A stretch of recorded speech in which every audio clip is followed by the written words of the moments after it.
Thank you to everyone out there for tuning in to hear about the world's first farm-to-store intelligent supply chain. I'm really excited to be here. Appreciate the opportunity. Thanks again. A quick overview on my background. I managed business development with the digital supply chain team here at Wiliot.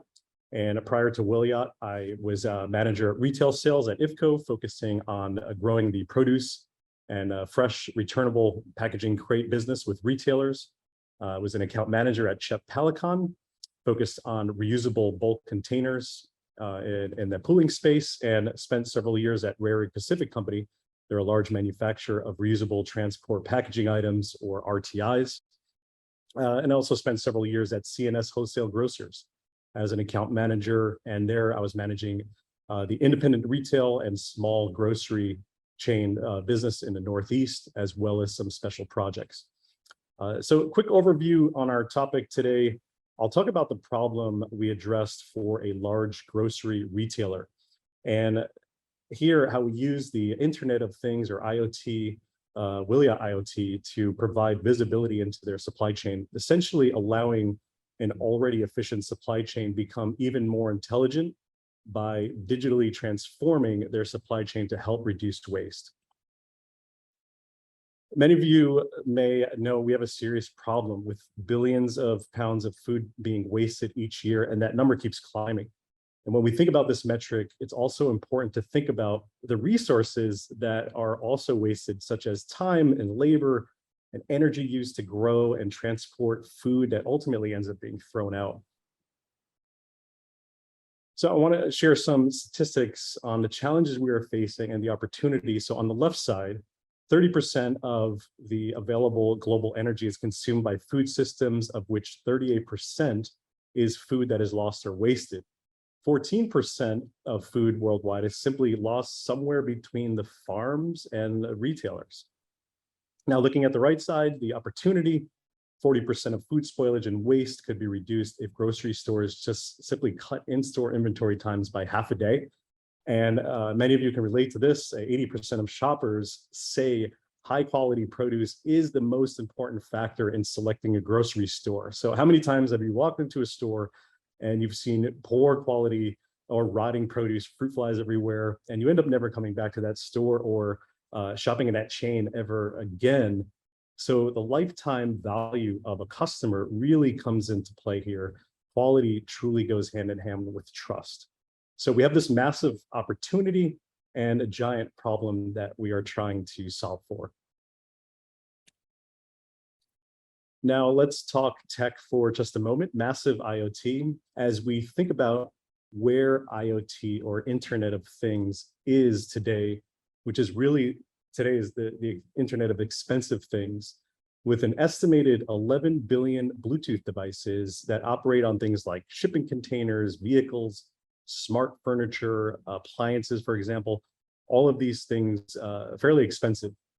We begin down this path of enabling the world of lower cost everyday things, and you develop this amazing ecosystem of IoT with eyes and ears on everything, like product packaging, returnable transport packaging items, or RTIs, raw materials, finished goods. And as technology improves and becomes more efficient, such as with cellular phones and discussions around 6G, the idea and vision of ambient IoT takes hold and enables literally everything in its path. And we see food products, medicine, that's where we get to massive IoT, or trillions with an S, of inexpensive things. And that's the vision. And thinking about this alone, it changes the way society operates. This will make everyone more efficient. So let's talk a little bit about the retailer here. This is Shufersal. Shufersal is Israel's largest supermarket chain with 300 locations across the country. They are the only retailer in Israel with a 100% robotic distribution center. And they're also a Platinum Plus rated member of Israel's Organization for Corporate Responsibility. So while Shufersal is already very advanced, they still had no comprehensive way of monitoring produce from farm to store. They wanted to observe location and temperature of produce digitally to shorten the time it takes produce to arrive into the stores. So they work with farmers on solutions for quicker transfer of produce into cold storage. They wanted to route certain produce to like closer stores, which where freshness might be at risk, and then to help store managers better identify which produce should be set out for sale first, and then which can be held for in inventory temporarily.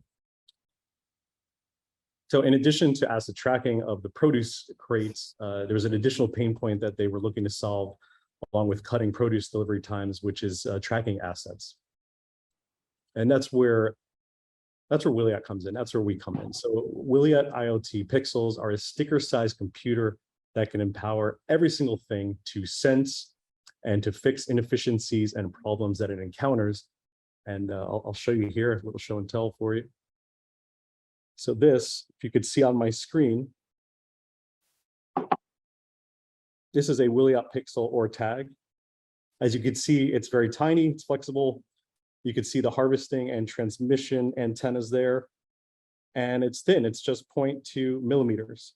And by harvesting radio waves as energy, IoT pixels or tags are able to provide temperature, sensing, and location today. And in the future, these same tags will have even more sensing capabilities like humidity and light, feel empty, and much more.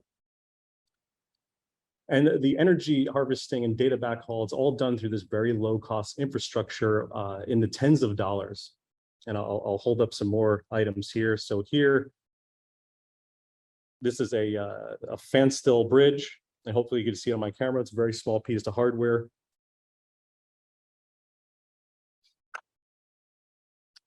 And this is a gateway, which looks just like the bridge. And also have here another bridge device. And this energizes. So within 10 meters, these bridges can energize a pixel. And then within 50 meters, the gateway could send that information up to the cloud. We also have our Wiliot app, which acts as a gateway and removes the additional layer of hardware, allows us to be even more cost-effective solution.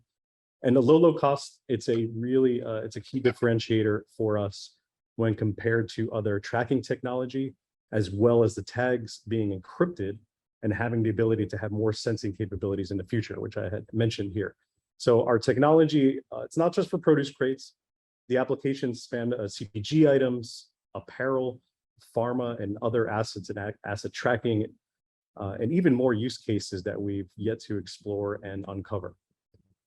All of this allows operations leaders to make more informed decisions, to know when products are being sent to the wrong places, to know when products are exposed to out of spec temperatures. It allows someone to make these decisions, and Wiliot IoT will allow this to happen at the item level and at the most cost-effective way possible. As a visual to show you the end-to-end process of the produce crates journey, here's a short video I'd like to present to you. I'll go over in more detail as well. So here's a quick snapshot of the enabled crate. You could see the tag, the Wiliot pixel there on the bottom. So this crate is filled at the farm, loaded onto a tractor, and it is then transported to the farmer's warehouse to be cooled and stored, and then sent to Schufersell's distribution center. All while the infrastructure, as you can see here, that's the bridge, enables tractors and forklifts and the surrounding ecosystem, and then sent to the store onto the shelves where the customer shops for the freshest produce. And that's the journey at a high level. Just wanted to show you a quick visual of that. We do have a longer, more detailed version that you could find online, or you could reach out to me directly. I could send the link straight to you. So at a high level, we started around July of last year. We enabled the existing pool of produce crates with Wiliot tags. We enabled the entire supply chain from farm storage, from the farmer storage facility to the tractors, the DC, the 5 retail stores, all with low-cost infrastructure. And I'll go into a little more detail about how we install this. So essentially, what we did, we transformed the entire the supply chain down to the item level through these crates, and this digitalization process takes an otherwise non-intelligent produce crate and it gives it eyes and ears, sensing capabilities, a mouth to shout its location, making it intelligent and digital. And we did this by enabling returnable packaging crates, or produce RPCs as the industry calls them. And the first step was to apply Williot tags to the fleet of RPCs, which involves simply applying 2 tags to each crate, 1 on each side. And it was as easy as placing a sticker on an object, stick it on, that's really it. Second step was enabling low-cost infrastructure, which is the bridges to power the tags and the gateways, so the things that I had mentioned earlier, these devices here. And because it was such low cost, the purpose of the pilot was capturing data on everything that is moving everywhere throughout the supply chain. So we installed bridges and gateways all throughout the supply chain to follow the journey and the path of the RPC. So you can imagine we had set up zones throughout the distribution center. We enabled forklifts and mobile carts and tractors and trucks and trailers, conveyor belts, and at the 5 stores, we did all of the shelves, we did the back rooms, and it was all very easy installation and really low cost for the hardware to enable and essentially digitize the supply chain, or create a digitalized transformation of the supply chain. And then the final step was creating action from the insights on which the Williot platform basically sends message to decision makers. So we set up parameters, we set up specs, and when an event occurred that was outside of the normal operations, the system would present these critical events and this would prompt action by somebody in charge. So for example, if an RPC were to see higher temperatures, or when an item was sent to the wrong place, an automated alert would be sent to the people in charge, and then they can take action and fix the problem.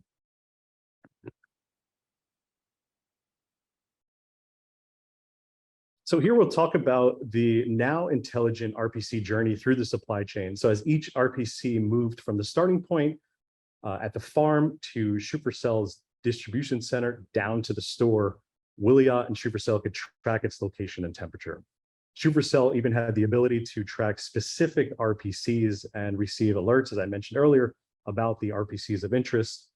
And at the front of the store and the shelf where the RPC was emptied, zucchini put out for sale, the RPC was then folded up and sent to the washing facility to be cleaned and sanitized and prepared for reuse by the farmer. And that completes this cycle here. And then using the cloud and the analytics capabilities, we showed Shufercell detailed graphics describing each RPC's journey, including how many hours it spent at each stage of the supply chain and at what temperature. So for example, clearly a farmer in the field, it's not climate controlled, but Shufercell was able to see which RPCs of zucchini spent more time at the higher temperatures and which ones spent less. And this was an indication of which RPC might contain the freshest produce. So using that as a gauge. And at the store, Shufercell could see which RPCs spent the most time in climate controlled storage and which were emptied quickly to ensure the freshest zucchinis were available for customers. One other mention as we think about asset tracking, where visibility on assets increases drastically due to the ability to track at each node of the supply chain here, the RPCs were able to be tracked more closely and efficiently, and inventory was managed more optimally, which was a huge win for the project as well. And getting down to the key insights, down to the details, here are some of the insights from the case study. The RTIs of zucchini could take from 2 to 11 days to move from farm to shelf, depending on the store. And this does not include the RPCs that were spent at the store, but held in inventory, which was typically 0 to 5 days. So the first in, first out, or FIFO flow of product through the supply chain that is essential for maximizing shelf life is not always maintained. Item level tracking of each crate allows it to be detected and corrected in real time. Inside the actual stores, the intelligent RPCs allowed Shufercell to accurately manage produce on a first expired, first out, or FIFO, as we call it, basis. And this ensuring based on the actual data that the zucchini was moved from the inventory to the store display in the order at which it should be sold to maximize the fresh offerings. And then in cases where RPCs of zucchini were held in inventory longer than optimal, than the optimal that was indicated, it indicated the store over ordered. So if it was too many zucchinis, it presented an opportunity to align the supply and demand. This also to ensure the freshest produce is presented to the customers. And then each of the 5 stores in the pilot stored the majority of the zucchini in RPCs for just 1 day or less. And this was a positive sign that customers were receiving the freshest produce. And then similarly, most stores in the pilot minimized the number of hours RPCs were stored at temperatures above 25 degrees Celsius or 77 Fahrenheit, though in some cases, Supercell was able to identify times when RPCs were above that threshold for a day or more. Lastly, in the fields where zucchini RPCs spent the most time at higher temperatures, while this comes as no surprise, having the data to describe exactly how long zucchinis were in the RPCs at heightened temperatures allowed Supercell to incentivize farmers to reduce those times. So here's the impact. Perhaps the greatest opportunity for supply chain optimization is the observed time from farm to store. And by using intelligence generated through the Willia IoT platform, Supercell aims to have the average time it takes to deliver produce to stores. And this is an improvement that is expected to add several days to shelf life of vegetables and fruit. Fresher produce on display increases customer satisfaction and supports healthier sales margins for stores. And it also helps reduce unsustainable food waste that results when farmers present food that doesn't meet Supercell's standards of quality. With the world's first intelligent farm-to-store supply chain based on an intelligent IoT, Supercell can more efficiently meet the demands of discerning customers while helping protect the planet from the effects of food waste. So based on the success of the pilot and the platform's ability to deliver these actionable insights, we are now beginning to integrate IoT pixels and tags into about 1.25 million Supercell RPCs and install the communication infrastructure to support 250 farmers and distributors and the 300 Supercell stores. So thinking about what we learned in the pilot, with Supercell, the impact will help many different industries with asset tracking and more importantly, reduce the need to produce a plastic asset, which eliminates the waste that it generates to making these assets. So transporting resin, labor hours, trucks on the road, things like that. And again, reducing food waste globally. If we can adopt this model and scale it to retailers across the globe, we will have a real chance of making an environmental impact and helping our future. We did receive some very positive feedback from everyone, including the Supercell executive team. A really nice comment by the EVP at Supercell. And we're very, very grateful for Supercell's support in, first off, them choosing IoT and Willia as a solution to solving their problems, and for inviting us to prove that our technology does indeed very, very well and will help them and will help others to solve this massive issue of food waste.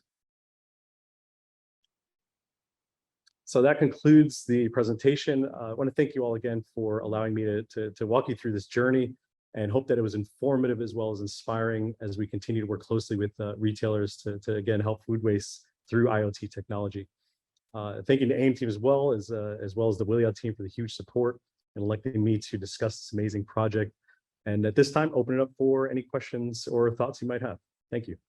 Yeah, thank you, Jeremy. I'll get to the questions right now. So to start, if there is clear information that you can, okay, let me start that over again. Why don't stores cut in-store inventory times by just half a day if there's clear information that you can save waste? Great question. So I think if it was that easy, and just going off my experience here with retail, things happen in the supply chain. A lot of times we don't know what happens. Things that we've seen doing some of the POCs and pilots that we're actually performing now, and then just in my experience, sometimes trucks just sit somewhere. And there's no good solution, right? If you want things faster, right? It's just, these are like real things that are happening. Trucks go to the wrong place. Drivers run out of hours. I don't want to blame it all on trucks, but like, just knowing that's a huge pain point right now that we're seeing. If you can click your heels 3 times, you could wish produce can come in half a day sooner, but we don't really know that journey. There hasn't been real visibility into this journey. Maybe on some scale, but not like to this level of detail here, this granularity that we're seeing. And so you mentioned the crates will be sent to a washer. Are the pixels waterproof and heat proof? Yeah, so we're testing those right now, and they're actually testing with some really great success. We are making some adjustments. Just full transparency is we want to make sure that they're going to work for the life of an RPC, which is claimed to be up to 10 years and beyond. We want to get to that point. We know that these things get lost, and we know that pixels can be on for the life of a crate, the same like an RFID tag would be on the life of the crate. So we're doing a few tweaks to get them to be durable enough to go through wash cycles, and we actually have those durable tags today. And are you aware of how much waste has been reduced since the adoption of this solution? Yes, great question. So right now we're working on a value calculator so we can measure this. As you can imagine, it's fairly complex because of the many variables in play here. But our goal is to come up with that value calculator, and that's going to be our model that we use to continue as we go to market on a larger scale. So great question, and we hope that we could make that public. And this is information that we want to share with everyone once it's finalized. And then are bridge devices still needed in indoor areas with abundant radio waves? Yes, right now, the way the architecture works, the bridge devices, as long as you're within 10 meters of a pixel, it will activate and energize that. And then that data will be sent back from that up to 10 meters. I mean, we've seen longer distances in certain areas, in certain environments. The goal, though, really is to think about the future state of what ambient IoT is going to be, which is, we think about 6G, early conversations now. If you have more items that are tagged, the infrastructure today is so cheap. It's sub $100 for a bridge and a gateway. And you could really enable an environment, the DC or a store or a farm, inside, outside. And that's already so, orders of magnitude cheaper than what the current solutions are providing today as far as price. And then as you think to the future, imagine a cell phone. Somebody walks by with a cell phone could really charge these tags, and they could send information to the cloud just through the capabilities of the cell phone. So it's a bright future, but it's a low cost of entry here. And then are these IoT devices reusable or recyclable? Yes, the end of life is recyclable. Not the bridging and gateways. So I'm assuming it's the pixel, the tag itself has a sustainable end of life, I would say the way that we're positioning it also is has the same end of life as an RFID tag. And then what were some of the pain points that you might have had when implementing this in the stores? So with implementing in the stores, some of we need, I guess, a retailer to say, yes, you're allowed to plug in. It's funny to say, but like there's a lot of hurdles to plugging into a store. So these bridges here, this is a USB that you can plug in. And the big challenge is just getting the permission to plug in. Once you plug in, I mean, we could light up a whole store, but we just need retailers to say, hey, is that all it takes? It's a USB, it's like one wire. I mean, an electrician could go in and out in a matter of an hour or two and get a whole store set up. So the big hurdles is let us in to get these things switched on, and we can make things light up. And so what are some things a store would want to consider if they wanted to implement a system like this? Is there a checklist you would recommend or anything like that? Yeah, great question.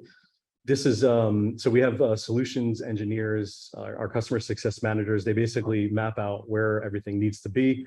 Our solutions engineers will look at where the bridges need to be so that there's minimal overlap. And this gets beyond my technical experience here, and I lean to the experts on my team for questions like this. But they look at the store. They basically follow the RPC journey. They also follow the journey of where an RPC might go. Some people or some employees might use it for something else in the store. So sometimes we try to think through where things might end up, where things might go to a shelf that it doesn't belong. And because it's so cost effective to or so efficient to just go and throw a bridge somewhere, you're able to see things go wrong as well, and you can kind of follow this the path and follow the possible path of where things get lost, I guess. And so another question we had was, how would a solution like this work in the US, which sources fruit and food throughout North America, depending on the seasons? Sure, yeah, from far, yeah, it's a big country, right? Bigger than Israel. So this is something that we are hoping that we can explore very soon. And we are in discussions now to following this path, this end-to-end cycle of farm all the way to fork. So in the US, I think the approach is going to be regional, and then we expand. I think we're going to take the model here that is successful at Schufersell and use that and start working with some growers to see where we can start. And this is not an easy task. It's going to take a long time. It's going to take a lot of partners that we need to scale with and essentially just start working with as we begin this journey. Our current pixel, this has been available since January of this year. So everything that's happening is all happening now, and it happens very, very, very, very quickly. So eventually we'll get there, and we're looking to do that with a well-defined strategy, but it's going to take a little bit of time in the beginning, and then we'll hopefully get some legs and start running. And then we'll end on this. How many bridges and gateways are required to support 1.25 million RTIs for the mentioned retailer? Yeah, I hate to do some quick math here off the cuff. I got my calculator in front of me. It's I would say 1,000 pixels per bridge, but it really depends on the environment. I mean, you're talking, you got to look at every store, and not every bridge is gonna power 1,000 pixels at a time. It could be spread out throughout, and you might only get a few hundred at a time. I think where there's a lot of heavy inventory, so a lot of storage, especially on the return side, that's when you'll start to want to have like bridges kind of strategically positioned. But other than that, it's more of the architecture. We see the blueprints of the store. We know exactly where we need to do where we need to install bridges, and then we could just kind of follow that roadmap for rolling out to the remaining 295 stores. I guess we did 5. Great. Well, Jeremy, thank you for your time and insights today. Greatly appreciated. I know that there's some other questions there, but we will share the presenters' contact information if you'd like to reach out to them. There it is. Jeremy's on the screen now. So thanks again, Jeremy. Appreciate it. Thank you, Mike. Thank you, everybody. It was a pleasure. Bye-bye.